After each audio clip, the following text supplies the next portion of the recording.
When my staff and I met and decided to do a cover story on the Prince George's County Police Department, there were a few reservations.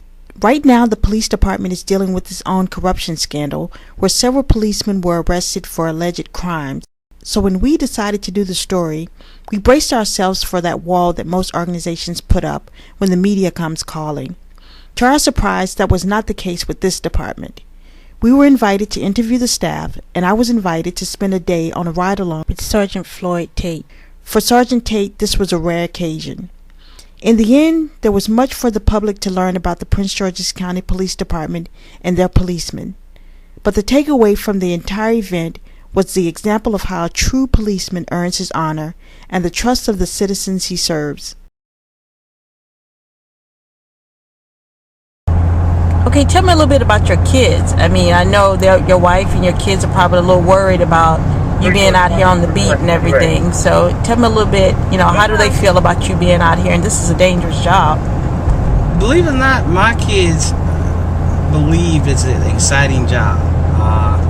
They know what daddy does is dangerous, but for some odd reason, they look on the TV show Cops, and they see, is that what you do, daddy? I say that's a portion of what I do, but I try to tell them that I try to assist the citizens out here to the best of my abilities, and that sometimes we do have to lock up people that do bad things in life. So you try to teach them right from wrong, and that you have to take responsibilities of your actions.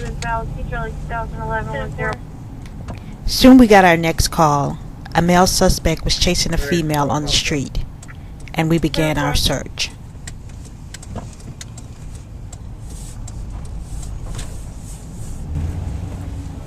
Sheriff Car 246, signal 30. Sheriff Car 246, 7200. Is that the person right there with company? One of the officers, yes, okay. ma'am. Yes, ma'am. I get a Birmingham 42. Right. And as you can see, we have to try to identify what person that they're referring to. And sometimes it's easy, sometimes it's hard, because you have X amount of people walking around, sometimes matching the same description. So we got to determine which person are they referring to. So sometimes it's easy, sometimes it's hard. It all depends. And what are they looking for right now? We're looking for a black male wearing a black jacket with a gold hoodie. What is he accused? I mean, what is he? Apparently, it seemed like he not chasing a female, unknown female. So we don't know what the situation is as far as that. They could be just playing, or status change. She could be in dire need of assistance. Apparently, the male suspect had left the scene, so we abandoned the search. But soon we got our next call. A young adult male had attacked his parents in a domestic dispute, and now the police were called. Daddies, mommies, you name it, we have to be there, no matter what. They call us any situation you can think of.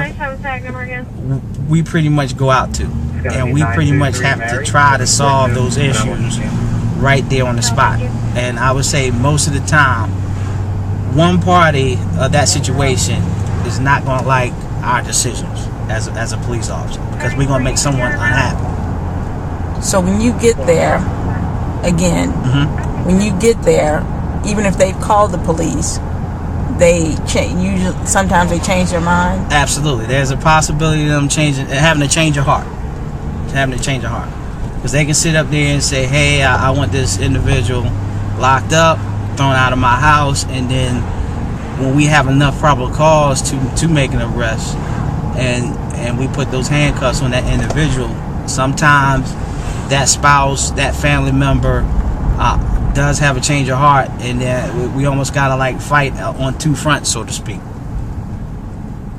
So then everybody who was arguing are now on the same side. Absolutely. Actually, right now we're at a domestic dispute in District Heights, and we're checking on this dispute that was called in, and the Officer Tate, is inside, and he's checking on that, and I'm waiting out in the car for him. So we're going to see how this goes. In the end, cooler heads prevailed, and Officer Tate was able to end the dispute. The young man was allowed to stay in the home. We really try to defuse the situation and find other alternatives to resolve the issues peaceful. And sometimes it doesn't go out that way. So how did you start? How long have you been on the force? I've been on the job for 14 years. I started off in '97. This job was something that I wanted to do real early in my life. I was a junior explorer from the police department for about 3 or 4 years down in District 5, the Clinton station. I enjoyed my experience down there, so this is something that I wanted to do for a very long time. And so when I was able to do this job, I applied, and here I am today. On some nights, there are calls policemen are not prepared for. In our case, it was not the violent ambush. It was a bank robber who called to say that he had robbed a bank earlier and wanted the police to come and pick him up, along with the money he had stolen earlier. By the time we arrived, the FBI was already on the scene, along with another policeman who had taken care of the case. Okay. Trying it out here. No, that's a good experience, though. That's a good experience. As we moved on, the night progressed and we got our first traffic call. Traffic accidents often are the most heartbreaking because life ends or changes within a split second. The night of my ride along was no exception.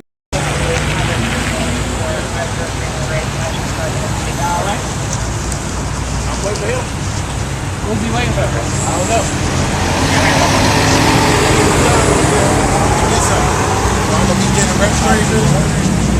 Get her in on Wednesday. That one go to hospital. She said she'll go on her own. This is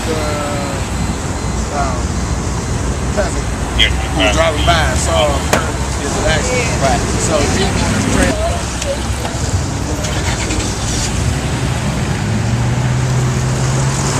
They sure they don't need an ambulance? They denied it. Even for the kiddies? They denied it. Okay.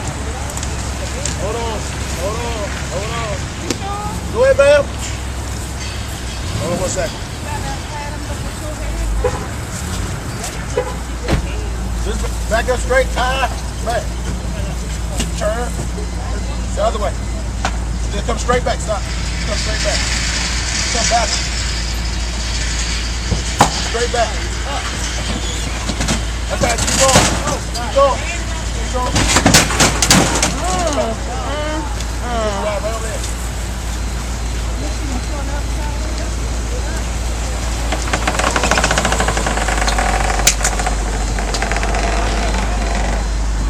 But fortunately, the victims were able to walk away from the scene of the accident with only minor injuries. Those cases are rare and far in between. So they loading up everything that was in that car and into this one. I'm pretty sure they'll take them someplace else. Okay. As my ride along came to an end, the sergeant decided to take a final call. There was a riot going on in a local neighborhood. When we arrived on the scene, the sergeant said, "Don't get out of the car," so I stayed in. Apparently earlier that week, an officer had shot someone and that person had died as my ride along began that night. Family and friends of the dead suspect stood out in the street, yelling at police with fists of rage as we drove up. The sergeant walked over to the crowd and they began yelling at him, and several rioters were arrested for disorderly conduct.